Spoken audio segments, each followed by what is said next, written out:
welcome to Passion Talk, an inspirational and immersive series of talks by the Times of India and Times Passion Train.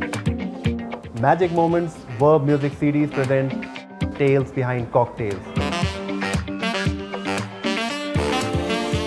Our mixology masterclasses where our experts talk about their craft, stories, inspiration and passion behind it.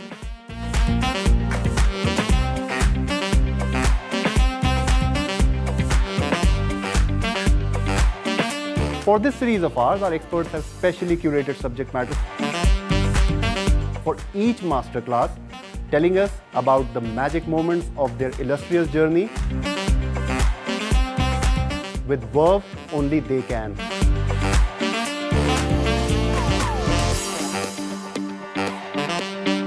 Our guest today, Karina Aggarwal, is an independent beverage consultant and educator. As founder-director Giggle Water Beverage Concepts Pvt, she consults with various Alco-beverage brands and establishments on brand strategy and communication, as well as on-ground trade training and consumer tastings, workshops, events, and digital activations. She is also a prolific writer contributing to various prominent newspapers, magazines, and websites. Apart from this, she runs India's popular beverage-themed website gigglewater411.com, a portal that demystifies alcoholic beverages for consumers and shares opinions as a legitimate and informed voice on beverage, food and travel across her social media channels such as Instagram, Facebook and Twitter. Kareena scripts and hosts a series of fun, informative and quirky beverage-themed content, Giggle Water's Beverage Guide. Welcome to Passion Talk, Kareena. Thank you. So take us through your journey.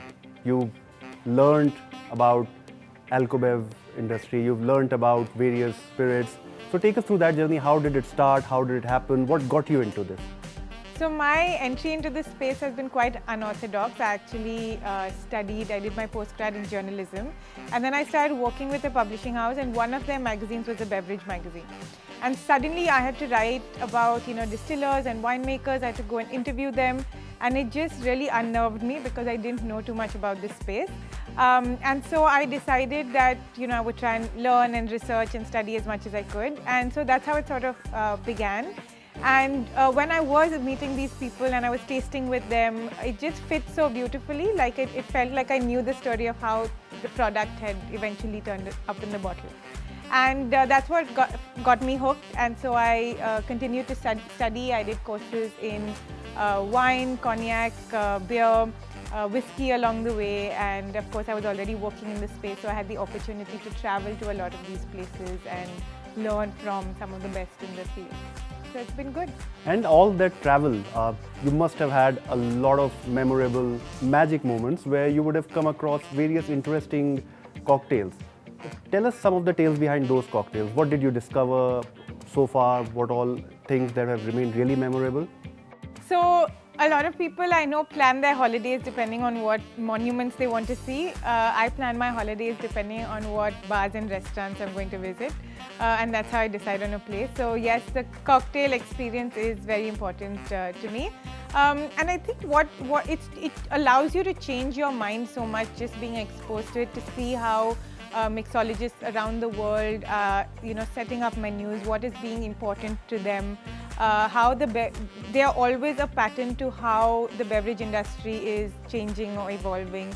So whether it's trends like for instance clear ice right now that has been for a while, which is just so intricate, a field. For instance, things like sustainability, where you're trying to marry your kitchen and your bar and create a product that is sustainable on all fronts.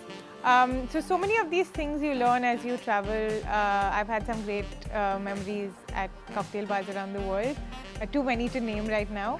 But yeah, and I'm hoping to be able to travel again very quickly and get back on the horse. Sustainability behind the bar, that is one concept that isn't spoken much about. Let's explain to us, tell us more about that. What have been your discoveries, things that you've noticed while traveling?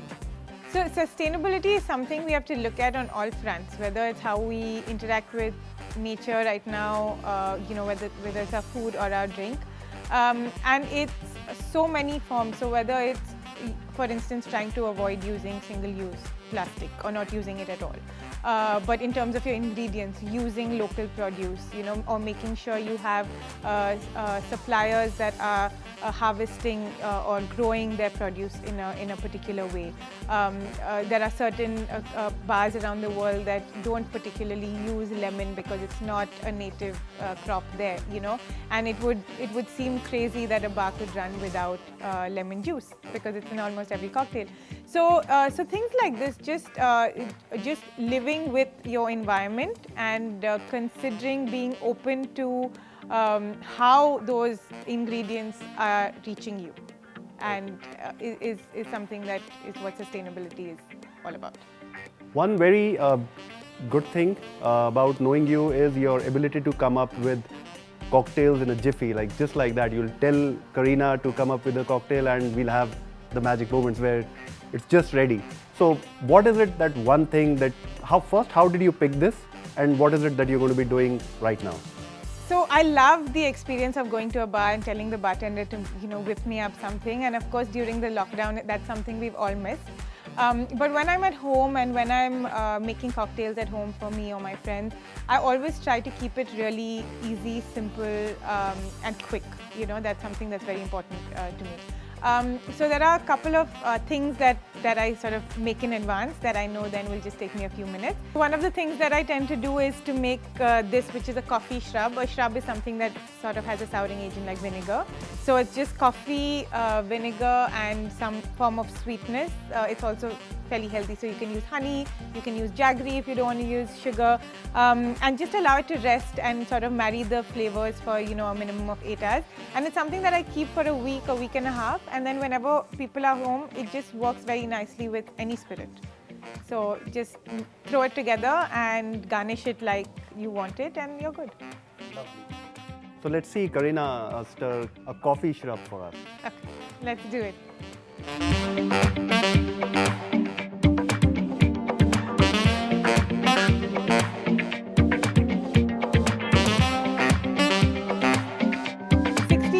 Of Magic Moments Verve.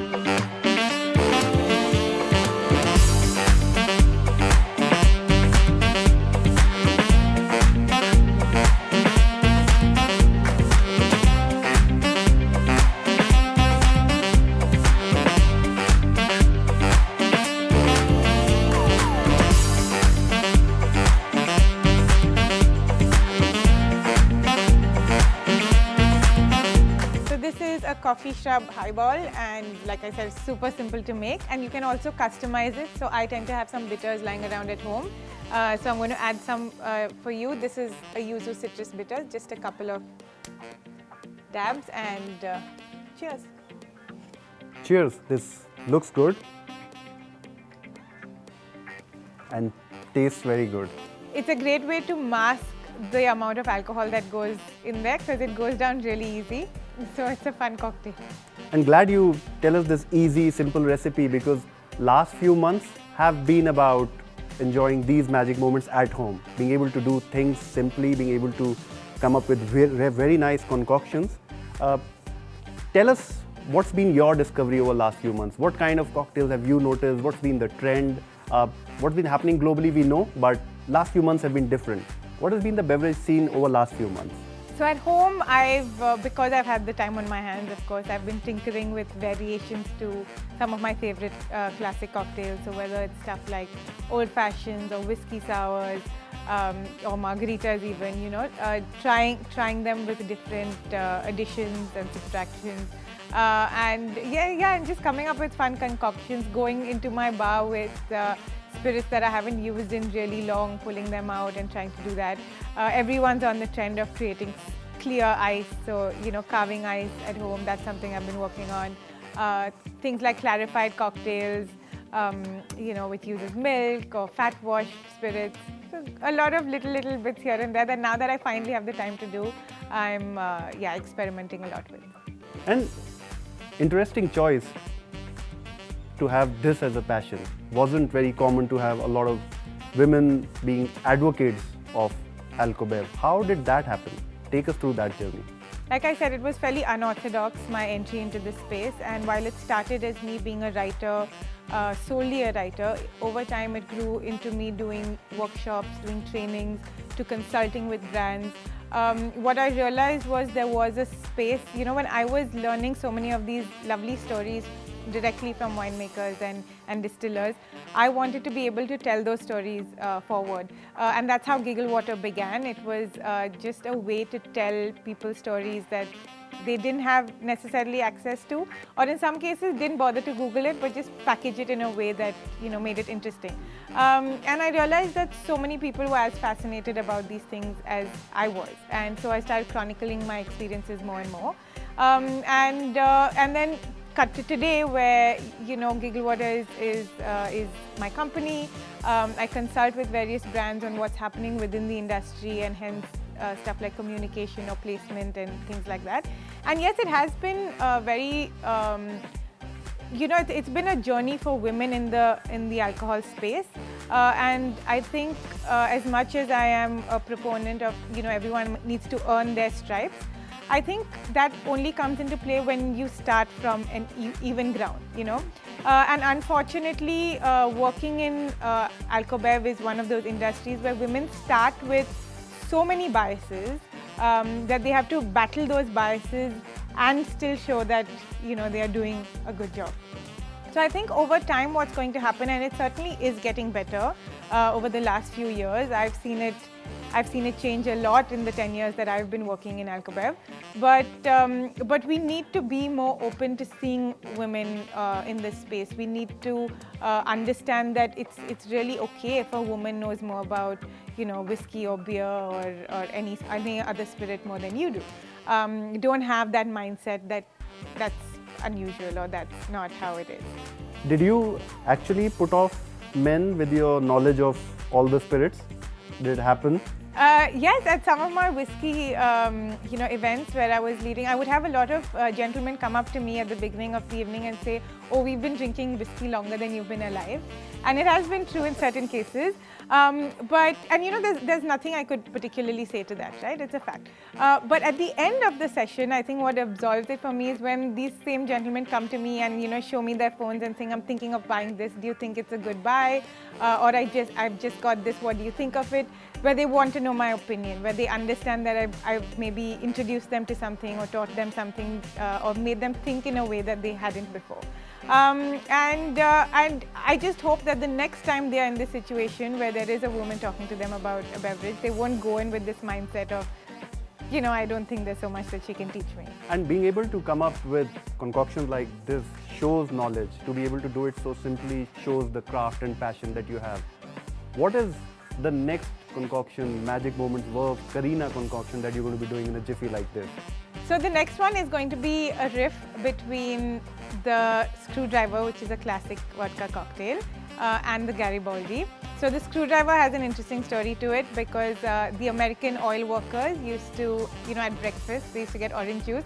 So they used to add a little bit of vodka in there to get them through the day. And because they didn't have a spoon to stir it with, they would use their screwdrivers to stir it with, and hence that's how the cocktail gets its name. The Garibaldi is a classic Italian aperitivo which also uses orange juice and Campari. So I'm going to sort of combine those two to create something that's easy, fruity, and has a hint of bitterness at the end. Sounds good. Let's have a look at that. 60 ml of Magic Moments Verve.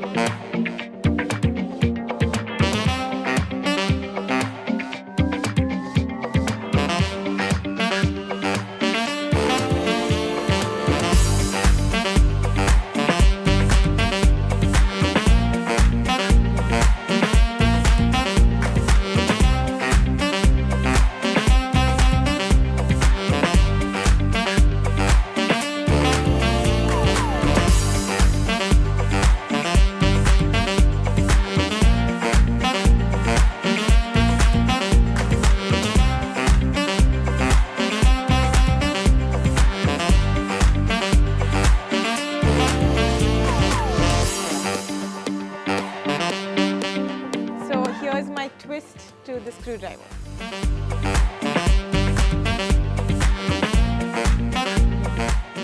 Cheers to this. Cheers.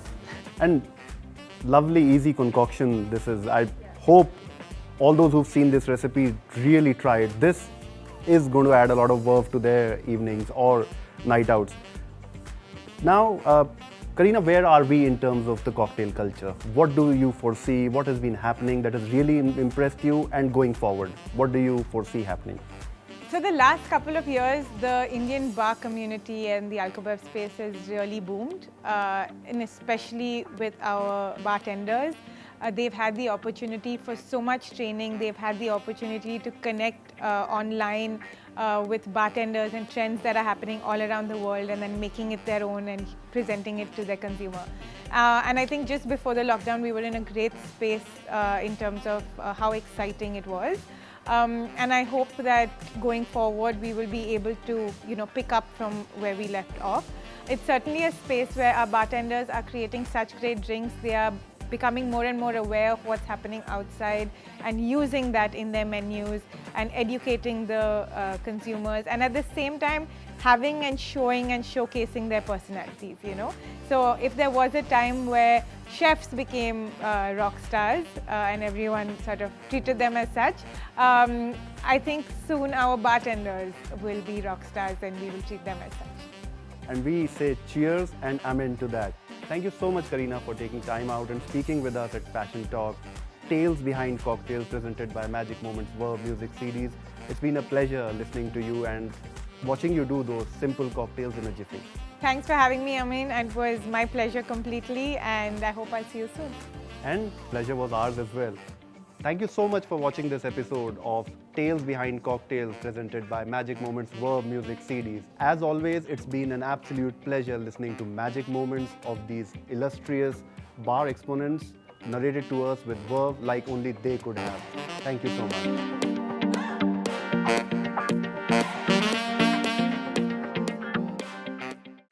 Are you from here? Just visiting. It's my last night actually. That's so many moments. एक रात में पूरी जिंदगी जी सकते हैं. Try करते हैं. हर पल जीले तू अभी, हर लम्हा है जिंदगी. Magic in your eyes, there's magic in the air. तो कैसी रही जिंदगी? Every moment was magic.